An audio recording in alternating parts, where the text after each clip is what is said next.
to the world. Subscribe now to the Hot 97 YouTube channel. It's Ebro in the Morning with Laura Stiles and Rosenberg. Ebro, Laura Rosenberg, friend of the show, back again. The follow-up convo from a few weeks ago. Stephen A. Smith, what's going on, man? What's up, my man? How you doing? I'm blessed, man. You're looking healthy, you're glowing, you're looking rested. Yankees hat. You got on your Yankees hat in the midst of damn 5-game losing streak. I mean, they starting to piss me off. You know, I mean, they got to get it together. Listen, they're not the Mets yet. They haven't fallen completely apart. The wheels haven't come completely off yet. They'll never be the Mets. Let's be very, very clear about that. The Mets will never be the Yankees. Now they're both a disaster at the exact same time, but no, that will never be the case. But Steve, I got to give you credit. You told us last time you were here. You said as soon as the situation at ESPN becomes official, you would come back on. And I looked at my calendar, and a couple days later, it said, "Boom, Stephen A. is back on the calendar." Yeah, there we go. I'm here. The internet says that you wanted Max Kellerman off the program. I saw him say goodbye the other day. You called in. You had a sleep apnea surgery, which I want to get into a little bit just to learn a little bit about you a little bit more. But it didn't seem like you and Max had a bad relationship at all. So where do those rumors come from? And what's the truth with the departure of Max Kellerman from First Take? Well, the rumor's accurate in terms of me wanting him off the show. Let's get that out the way. Yes, I did. We don't have a bad relationship. I think he's a real good guy. I appreciate what he did for the show. We were number one for 5 years. We stayed number one, and I appreciate that. But what a lot of people don't realize is that the work that goes into doing the show every single day. And the reality is that we have 15 segments a day, 75 segments a week, over 3,000 takes a year. In the 9 years that I've been on First Take, I've given over 33,000 takes. And what a lot of people don't realize is that not just the work that goes into that, but also the fact that it's a chemistry that you have, and sometimes it just stalls. And the audience lets you know that it is what it is, and you feel the need for something fresh. You feel the need to retool. And the reason why I'm unapologetic about my position is that, number one, there's no knock against him personally, his professionalism, his work ethic, and all of that other stuff, his talent. It's not like I wanted the guy to be fired or anything like that. I knew that there were landing spots for him available at this network that would generate just as much, if not more, revenue for him and all of that other stuff. And it wasn't really about asking him to be off the show. It was about the fact that I knew that we together, as far as I was concerned, was not a great partnership anymore. And that was something that needed to change. And we cover the world of sports. And this is where I stand on an island all by myself in saying this, but I'm absolutely flabbergasted that people would react the way that they do in terms of stuff like this, because we covered the world of sports. Yes, Brady and the Tampa Bay Buccaneers, Pete, Ebro, they're an aberration because they're returning all 22 starters and their entire coaching staff and all of that stuff. Right. John Madden did that as well. But when you're trying to win for a long period of time, you don't stand still. Championship squads change all the time. And so for me, I remember in 2012 where First Take was on the verge of cancellation, and Skip Bayless asked me to come on board. And I come on board, and a month later, we go number one. That's 9 years ago. And we were number one for 4 years. And then Max comes on board, and we number one for 5 years. Well, that means I've been number one for 9 years. It means I got a pretty good idea about what I'm doing when it comes to this show and what's necessary in order for it to work. And so for me, when I first spoke to Max about stuff years ago, I said, Joe, man, we doing this more than 3 years together. It's a problem, because I'm always looking to expand, to move on, to diversify my portfolio and to make things happen. And you'll be hard pressed for me to say to you after 3 years, we should be together for longer than that. Let's ride this wave. Let's be number one, and we'll go from there. Well, we weren't number one for 3 years. We extended it to 5. And so And that's so, well, what I hear you saying is that you believe change is how you keep things fresh. yep.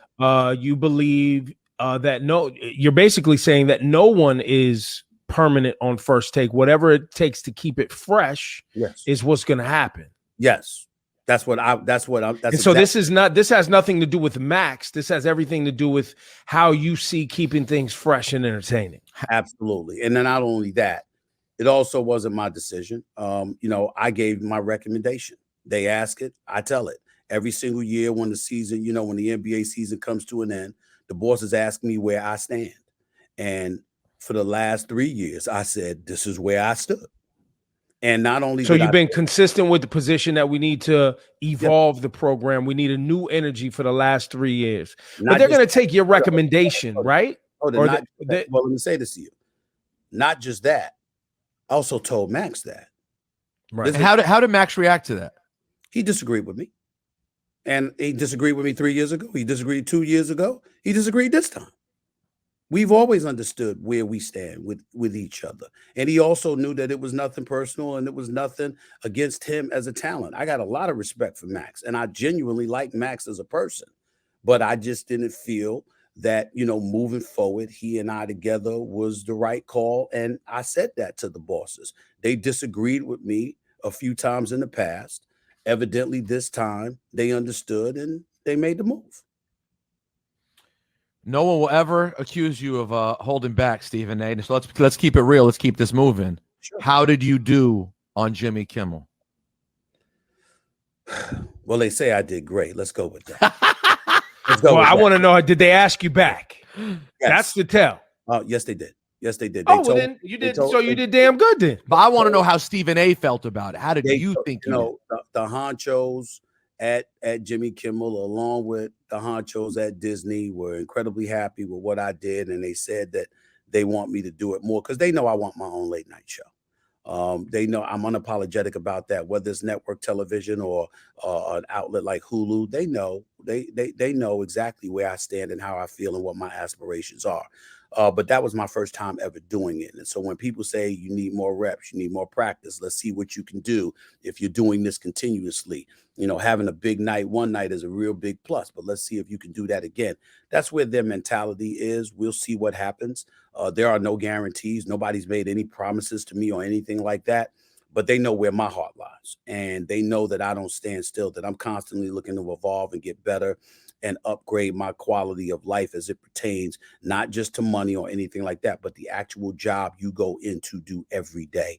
It's incredibly important to me at this particular moment in time of my life to just have a good time, man. There's so much stuff that's going on in the world, and there's so many things that can bring you down. But when you are in front of that camera, you got to bring something to the table. And with me, it's not just my knowledge, it's my passion for what I do.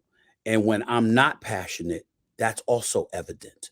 And when it's not there, people are going to notice, they're going to talk about it, and it's something that could ultimately damage you in terms of your future aspirations. And I'm never going to let that happen with me if I can help it. And so for me, the thought of doing late night is something that I enjoy thoroughly. I'm after it. I'm unapologetic about it. I'm going for it. And hopefully they'll have me back to do more of those things. And hopefully someday in the near future, I'll be hosting a late night show, whether it be for Hulu, FX, or something else, or network television. But make no mistake about it, I'm going for it. And I'm not talking about going for it. I'm not talking about going for it at the expense of First Take. I ain't leaving First Take. I got 4 years to go on First Take, and I'm going to fulfill my commitment to First Take, whether I get a late night show or not. But I'm going for a late night show. It's what the hell I want to do. And you're gonna have to start sleeping better. Let me just tell you right now, as your friend, you know what I'm saying? You want to do all these jobs and everything, Stephen. That's cute, but you're gonna have to start sleeping better. Well, I will tell you this: there's nowhere to go but up, because I've been suffering from sleep apnea all my adult life, and what that means is that, for those that don't know, it's basically your tongue is collapsing in the back of your throat once it gets relaxed and you're resting, and it blocks your passages, your breathing passages. But what But what can make it worse and even significantly more dangerous is when you don't have oxygen and air going through those nostrils.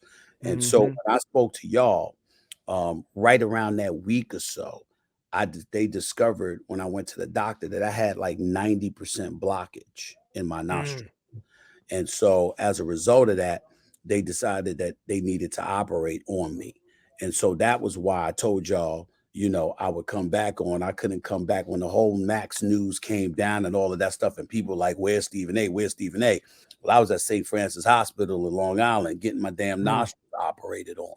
I was hospitalized for a day and a half.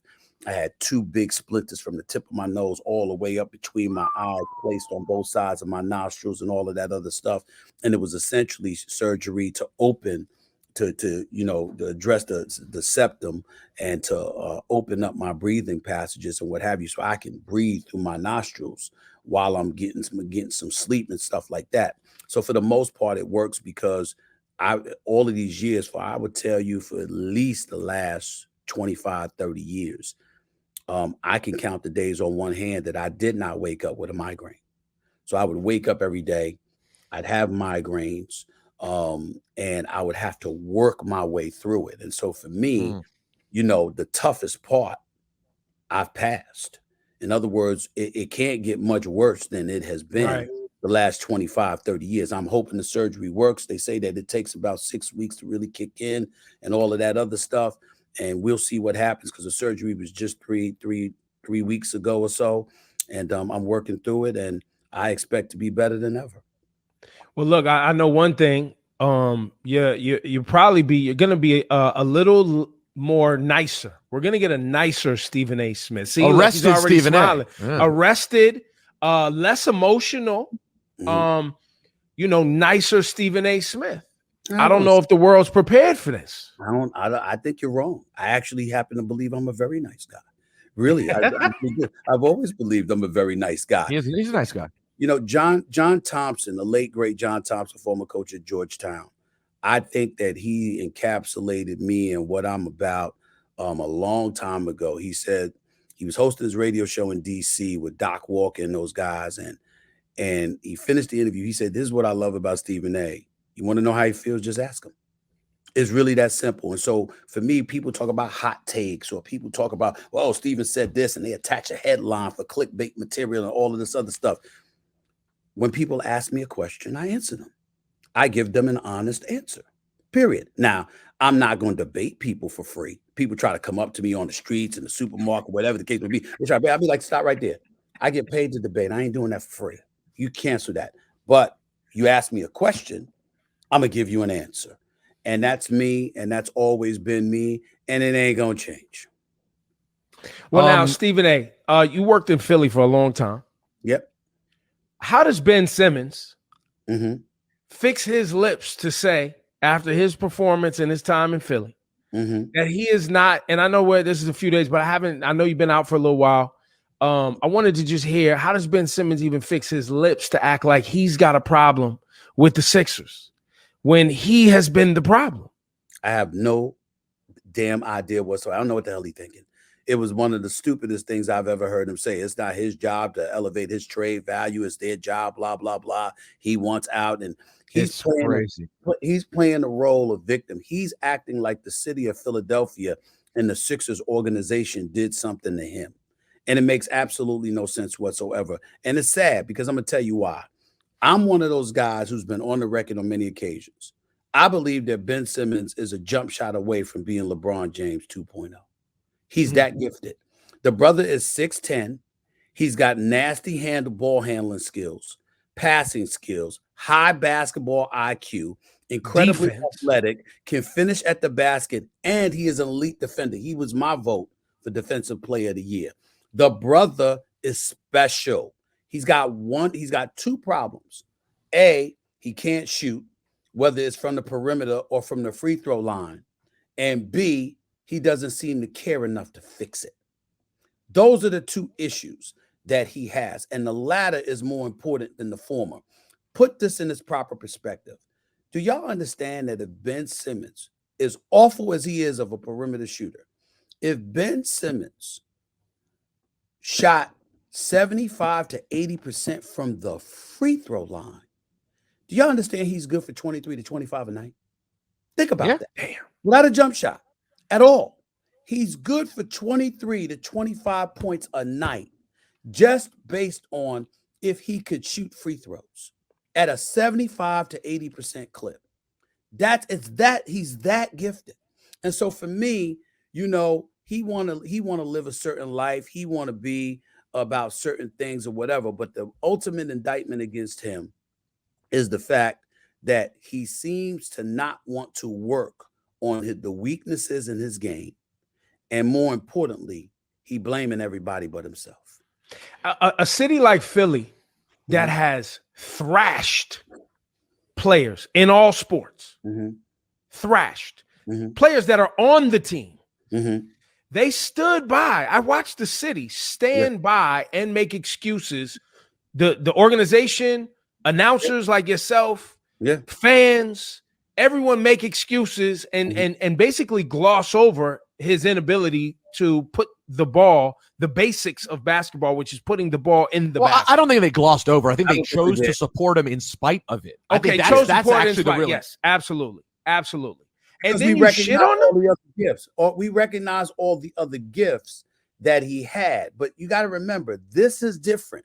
See, this is the first time Dave called him out the way that they have, because what we saw, and I was at that game in Atlanta when they lost that game. I was there, and this brother literally was scared to shoot. And the one thing about Philadelphia, as a guy that worked in the city for 17 years as a reporter and then a columnist, NBA columnist, and then I became a general sports columnist, I know Philly. And the one thing you can't do is have fear. They can't look at you and see you scared. You got to remember something. AI, the Hall of Famer, that is the answer. That is Allen Iverson. Of all the skills, of all the traits that he had, what's the number one trait he had? Heart. He was a warrior. He ain't scared of anything. He was willing to go in the land of giants and try to slay you. And that's why Philadelphia was in love with him, even when they criticized him, even when they lamented some of his habits that got in the way and served as an impediment to his ultimate progress. In the end, he was deified because he had the heart of a lion and he personified everything that Philly wants to be. Ben Simmons has done the opposite, because you've shown you were scared to shoot the basketball. And whatever he's going through before, whatever you pointed to, Ebro, it ain't nothing compared to what's waiting for him now. Because they ain't that. And if they make him stick around and he just has to stay in Philly, it's going to be an ugly situation. Now, Steven, what would be on my mind today if I was on First Take? And by the way, I should come on First Take sometime, Steven. I hear you're rotating guests. I work at ESPN. You could come get some. Steven, wear his ass out. Steven, when he come up there, wear his ass out. I need that audio. Now, Steven, here's what I'd be hot on today. Yeah, man. How did the United States play a meaningful qualifying soccer game last night that they actually came back and won? They started out terrible. We're going to lose to Honduras. They come back and win 4-1. Major step to maybe making the World Cup. And the only place you could watch it was without commentary on Paramount Plus. How on earth can we ever not be a disgrace in this sport, Stephen A., if you can't watch this team even in qualifying? You probably didn't even know they had a game last night. Did not know. The first I was hearing from is when you just right. That's crazy. I don't know what the hell you want me to tell you about that. I don't know how to answer that question. I don't know, man. I have no idea. It's an absolute, to me, it's just such an embarrassment. Like, I look at us on the international stage and say, this is the sport that everyone plays. You're never going to get the best athletes to ever play the sport if you're on Paramount Plus. Right. It's to me, it's totally embarrassing. Now let's talk about something positive. Derek Jeter, your man, went in yesterday, classy as he always was. El Capitan, yes. El Capitan. I saw Red Sox fans out there in the world. I got to say this existed yesterday, Steven. There were people out there tweeting yesterday that Nomar Garciaparra was a better player than Derek Jeter. Garciaparra could ball. He wasn't no Derek Jeter. And what we have to take into consideration is not just who you were as a player, but the environment that you had to perform in and under, and what you did in moments of duress. And so for me, when I think about Derek Jeter, I think about class personified. I think about the clutch play, and I think about him playing on the biggest stage in baseball, which is that of being a New York Yankee, and how he never disappointed. And that's what this is about. He's and 5 rings, Steve. And 5 rings too. And 5 rings. And 5, that doesn't hurt. 5 rings. 5. And with Stephen A., you're a man who's enjoyed your social life before. Has anyone ever had a better social life in history than Derek Jeter? He's in the Hall of Fame. Yo, if he ain't in the baseball Hall of Fame, he's in that Hall of Fame. He's in the knock him down Hall of Fame. And he's in that Hall of Fame. And Mrs. Jeter is a testament to that, because she is special. I don't know if y'all ever met her in person. That's one beautiful woman. You know. Well, after I just said her husband's in the knock him down Hall of Fame, I don't know if I want to meet her. I'm not. I didn't say that. I didn't say. No, that. you didn't, but I did. I did. All right. Yo, Stephen A., man, love you for always stopping by. Thank you for the straight shooting, bro. Energy. No doubt, man. And get well, man. And I'm telling you, man, getting great night's sleep and not waking up with a migraine. I know I was joking earlier, but man, that is such a major step. I had no idea you was going through that all these years, man. There's a lot of people out here don't sleep well, and they need to, go see somebody about it. But that sleep is everything. Imagine what you've been doing. Ebro, think about what Stephen A. has accomplished with bad sleep his entire adult life. And a headache. You might become president after this. We don't know. I ain't gonna run for president. I can guarantee you that. But it might be easier on the Cowboys, though. You might go easier on it. No. Harder. It's not about the Cowboys. It's about them damn fans. I can't stand them damn Cowboys fans. I ain't taking it easy on them. But I'm ready, man. I'm ready. I'm ready to do big things and whatever I'm choosing to do. I'm hyped. Appreciate you, man. Love you, brother. I love y'all, man. Take it easy.